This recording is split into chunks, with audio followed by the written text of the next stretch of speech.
I love needlepoint, embroidery work, cross stitching, things like that. I find it to be very therapeutic. I've been stitching since I was 5 years old when my grandma first taught me, so I don't have to give much thought to it. Once I'm familiar with my pattern, I can turn on an audiobook or a movie and just relaxingly stitch away and work on a project. But when you first start stitching, when you're a beginner, the back of your piece will be a hot mess because you haven't quite learned how to position and strategize your color choices, and you'll have strings going across the back of it and it'll be loose and messy and knots and just a mess when you're first learning, which is normal.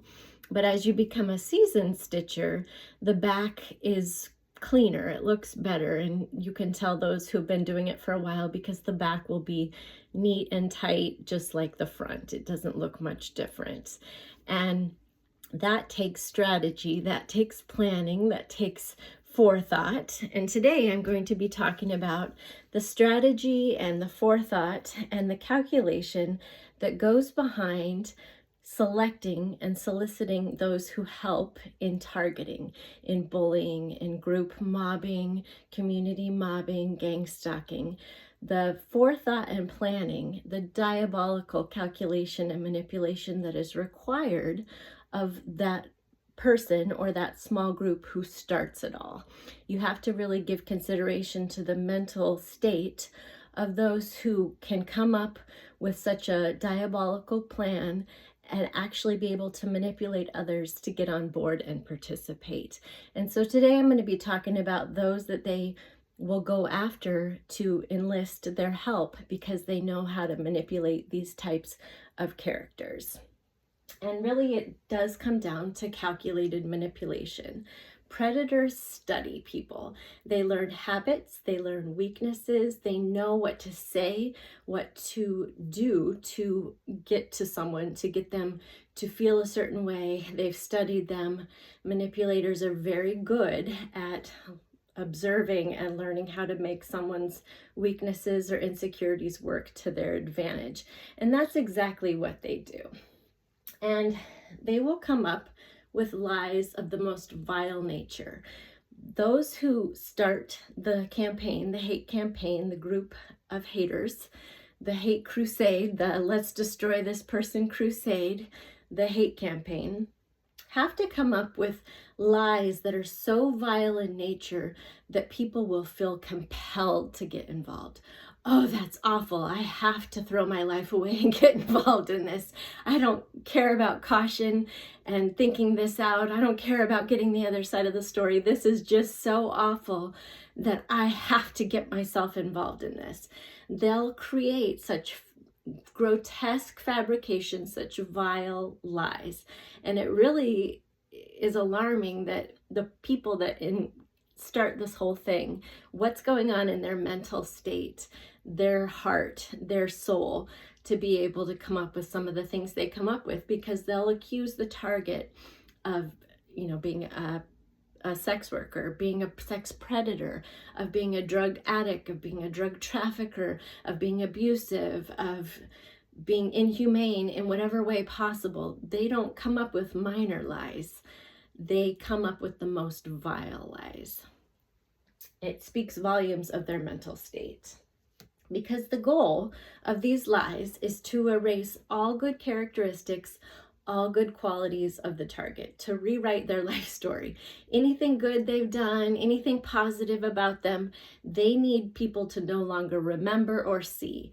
And that's the irony, is those that'll get involved in targeting someone will have known them their whole life and know that none of it's true. They've never seen or witnessed any of these behaviors, but the lie will be so vile and the manipulator is so strategic that even those who know the target well will fall for it. Even though there's no history, even though there's no evidence, that's how calculated these manipulators are. Because they really need to dehumanize the target. They need those who are participating in the bullying and the attacking and the stalking to no longer see the target as having any value, being less than human. They need them to be seen as less than an animal, that this person is not worthy of rights, privacy, safety, respect, dignity. We need to dehumanize this person and tell lies that are so grotesque in nature that people will no longer see them as a human and will not feel bad about how they treat them, will not question what's going on, will not report it, will not ask the target their side of the story. There's a calculation. That vile calculation is necessary to be able to erase history, erase the character qualities, and dehumanize that target. So again, think about the mental state of those who begin these hate campaigns, how diabolical and sadistic they must be to plan and strategize with the goal of dehumanizing another human. And who they're going to approach, they're obviously not going to be going to the humanitarians, those that are empathetic and compassionate, those who are kind and loving, those who are open and accepting of all types of people, all races, all genders, those who don't exhibit bias based on lifestyle. Those involved in the enlisting of soliciting helpers to be bullies and gang stalkers are not going to those who are of good nature. They're going to go to specific character types, specific personality types. They're going to go to those that are comfortable with gossip and lying. Anyone that gossips is comfortable with lies. They're comfortable believing lies, circulating lies. Lying is part of their natural disposition. They see it as, oh, this is innocent gossip. No, you're spreading defamation, you're spreading lies, and many people will do it for enjoyment, for entertainment. You know, that's what they do in the workplace, or that's what they do at church or with their friend group, is they are comfortable putting the name of other people in their mouth. And it says a lot about anyone that is that entitled, that feels that they have the authority to speak on someone else's name in a negative way, people they don't know, things that aren't necessarily true, that are very destructive to their life and to their loved ones. There's a character type of those that gossip that have no regard for others, no regard or respect for other people. So those are great people to get involved in bullying, in hate campaigns, because they're already doing it. They're already nasty in nature. And they're going to be comfortable lying on the stand. They're going to be comfortable spreading and circulating lies to other people. They're going to be comfortable lying to law enforcement and authority figures because they're already in their regular practice consistently lying. They're going to go to those that can be bought, those that will accept bribes or promises of things or promotions or whatever bribery they offer them to participate. Those that have a price tag on their soul are easily bought, and predators know who, values money over morals, who values, their reputation over doing what's right, being reputable for being high power or high authority over being known for being a moral person. They know who to prey on for that. They know who has existing bias, which judges have a bias for this certain type of person. They know who has maybe a gender bias or a bias based on sexual orientation. They will specifically choose lies that they know that the audience they're telling them to already has an existing bias for. They will choose judges that they know have an existing bias for a certain type, and that's what they'll accuse the target of. If they know that judge has a bias toward women, they'll make sure to transfer the case to that judge. Or if that judge has a bias to a certain lifestyle or whatever, they know how to use that bias to their benefit. And then those who have an existing resentment. So the jealous sister, the jealous friend, or the coworker that the target got a promotion over. Those that already kind of have an underlying issue or resentment or jealousy, they'll prey on those that already have that foundation, because it's much easier to enlist the help of those who already have a little bit of nasty foundation within them toward the target. Those that already feel like, ugh, why does she dress like that? Or why does she look like that? Or why does she go to the gym? Or why does she talk like that? Or why did she get that job position, those that already have that stirring resentment are much easier to prey upon.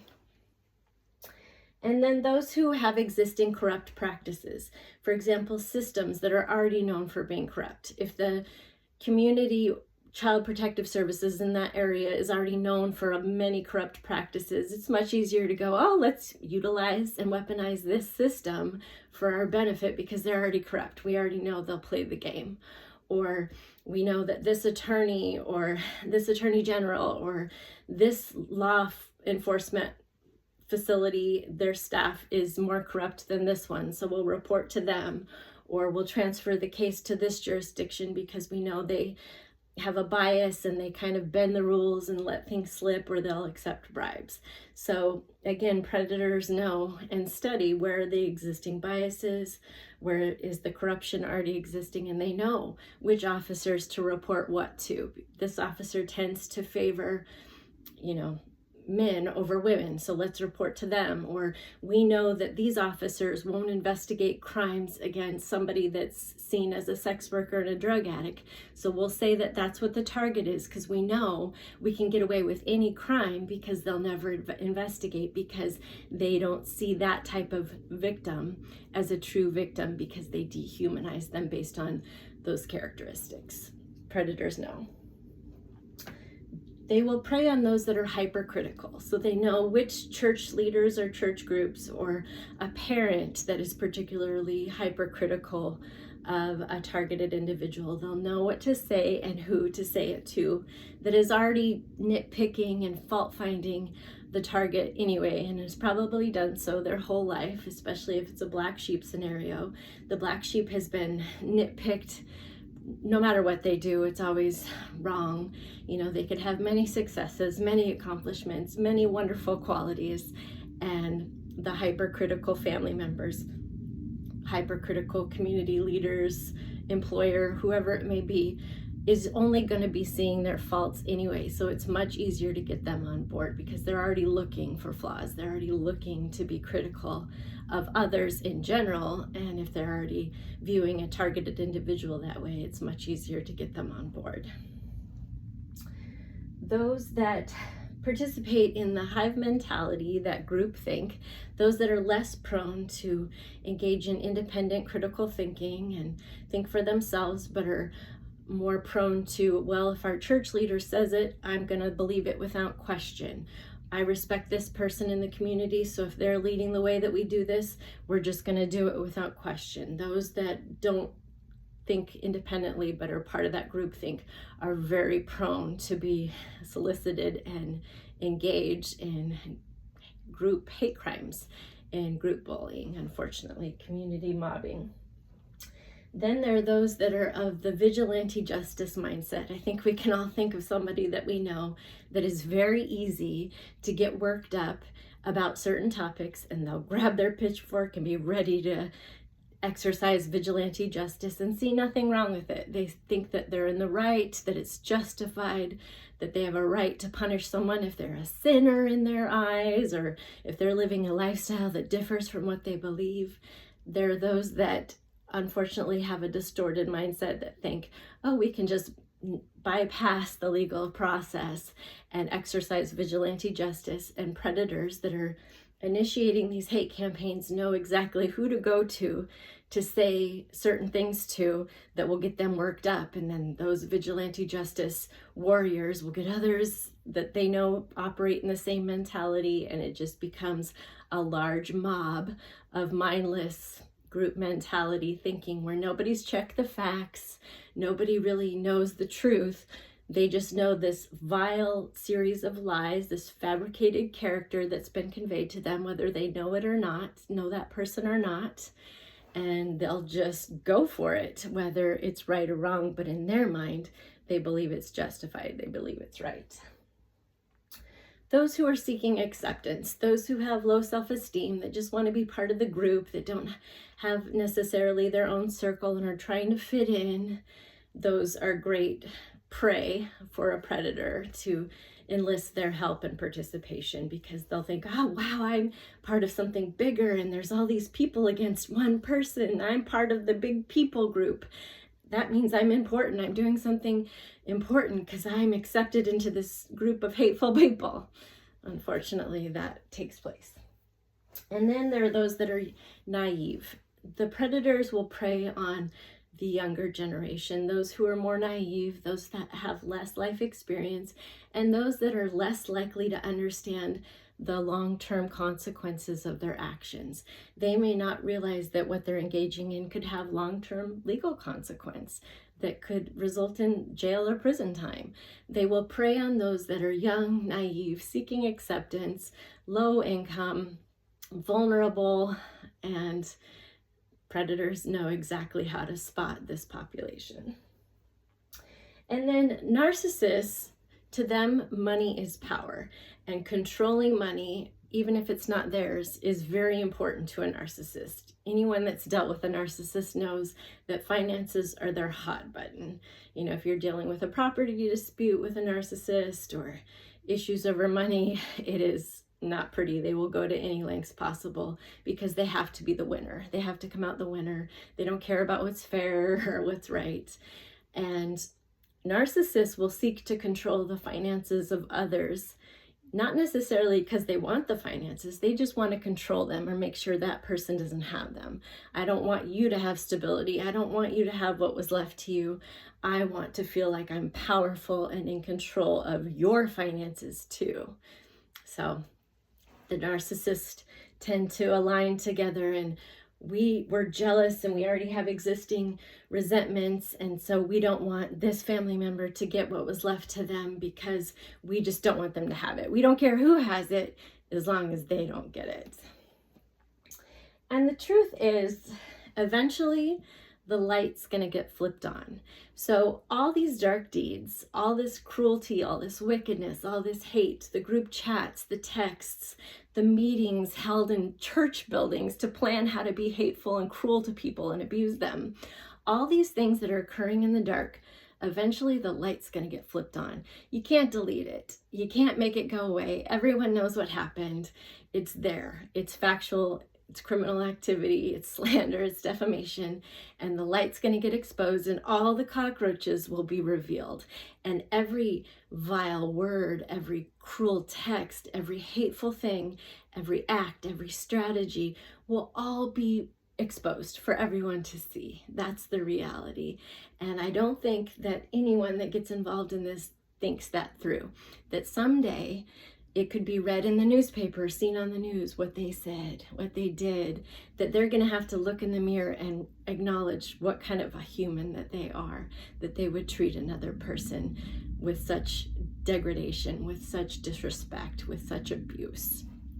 And the reality is, if you're approached to be part of anything like this, don't be flattered.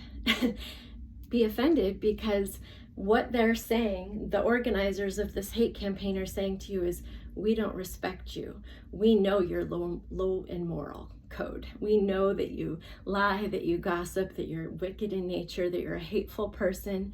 We don't care what kind of consequence you experience. We don't care what the long-term effect is to you or your family or your career or your freedom. We don't care. We know that you're of low caliber and that you're a good person to approach about this, because you won't go report it. You won't go, oh my gosh, why are you guys doing this, and stand up against it. They know not to approach those who are of high moral code.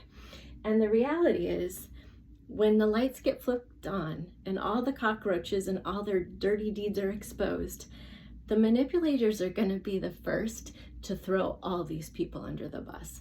They're going to be the first to go run to the police and tell their version of the story and work out a plea deal so they don't serve time, so that all the suckers that got involved have the longer sentences.